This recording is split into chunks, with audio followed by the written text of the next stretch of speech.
ಚಲಿಸುತ್ತಿದ್ದ ಈ ಟಿಪ್ಪರ್ನಲ್ಲಿ ಗ್ರಾನೈಟ್ ಕಲ್ಲು ಪಲ್ಟಿಯಾಗಿ ಬಿದ್ದು ಚಾಲಕ ಜಸ್ಟ್ ಕೂದಲೆಳೆ ಅಂತರದಲ್ಲಿ ಪಾರಾಗಿದ್ದಾನೆ ಅನ್ನುವಂಥ ಡೀಟೇಲ್ಸ್ ಸಿಗ್ತಾ ಇರುವಂಥದ್ದು. ಟಿಪ್ಪರ್ ಹೋಗ್ತಾ ಇದೆ, ಈ ಸಂದರ್ಭದಲ್ಲಿ ಟಿಪ್ಪರ್ನಲ್ಲಿ ಲೋಡ್ ಮಾಡ್ಕೊಂಡಿರ್ತಾರಲ್ಲ, ಗ್ರಾನೈಟ್ ಕಲ್ಲು ಅದು ಪಲ್ಟಿ ಆಗಿದೆ. ಈ ಪಲ್ಟಿಯಿಂದ ಕೂದಲೆಳೆ ಅಂತರದಲ್ಲಿ ಚಾಲಕ ಬಚಾವಾಗಿದ್ದಾನೆ.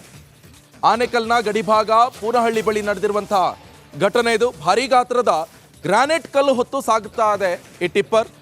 ಈ ವೇಳೆ ಹಿಂದೆ ಬರ್ತಾ ಇರುವಂತಹ ಟಿಪ್ಪರ್ ಲಾರಿ ಮೇಲೆ ಬಿದ್ದಂಥ ಕಲ್ಲು ಯಾವ ರೀತಿ ಜಖಮಾಗಿದೆ ನೋಡಿ. ಅದೃಷ್ಟವಶ ಚಾಲಕ ಪ್ರಾಣಾಪಾಯದಿಂದ ಪಾರಾಗಿದ್ದಾನೆ. ದೊಡ್ಡ ಗ್ರಾನೈಟ್ ಕಲ್ಲನ್ನು ಟಿಪ್ಪರ್ ತಗೊಂಡು ಹೋಗ್ತಾ ಇದೆ. ಹಿಂದ್ಗಡೆ ಮತ್ತೊಂದು ಟಿಪ್ಪರ್ ಬರ್ತಾ ಇದೆ. ಈ ಟಿಪ್ಪರ್ ಹಿಂದ್ಗಡೆ ಬರ್ತಾ ಇರೋ ಸಂದರ್ಭದಲ್ಲಿ ಮುಂದ್ಗಡೆ ಇರುವಂಥ ಟಿಪ್ಪರ್ನ ಗ್ರಾನೈಟ್ ಕಲ್ಲು ಪಲ್ಟಿಯಾಗಿ ಬಿತ್ತು. ಅದು ಕೂಡ ಹಿಂದ್ಗಡೆ ಬರ್ತಾ ಇರುವಂತಹ ಟಿಪ್ಪರ್ನ ಮೇಲ್ಗಡೆನೆ ಬಿದ್ದಿರುವಂಥದ್ದು. ಈ ಸಂದರ್ಭದಲ್ಲಿ ಚಾಲಕ ಅದೃಷ್ಟವಶಾತ್ ಪಾರಾಗಿರುವಂಥ ಘಟನೆ ಇದು ನೋಡಿ.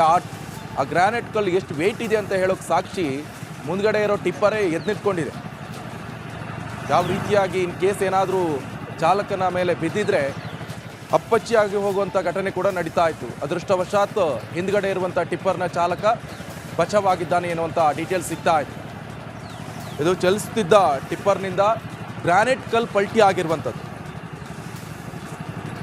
ಆನೇಕಲ್ ಗಡಿಭಾಗ ಪೂನಹಳ್ಳಿ ಬಳಿ ನಡೆದಿರುವಂಥ ಘಟನೆ ಇದು. ಭಾರಿ ಗಾತ್ರದ ಗ್ರಾನೈಟ್ ಕಲ್ಲನ್ನು ಹೊತ್ತು ಸಾಗುತ್ತಾ ಇದ್ದ ವೇಳೆ ಟಿಪ್ಪರ್ನಲ್ಲಿ ಗ್ರಾನೈಟ್ ಕಲ್ಲು ಪಲ್ಟಿಯಾಗಿ ಬಿದ್ದು ಇನ್ನೊಂದು ಟಿಪ್ಪರ್ ಮೇಲೆ ಬಿದ್ದಿರುವಂಥದ್ದು. ಆ ಸಂದರ್ಭದಲ್ಲಿ ಚಾಲಕ ಅದೃಷ್ಟವಶಾತ್ ಪಾರಾಗಿದ್ದಾನೆ.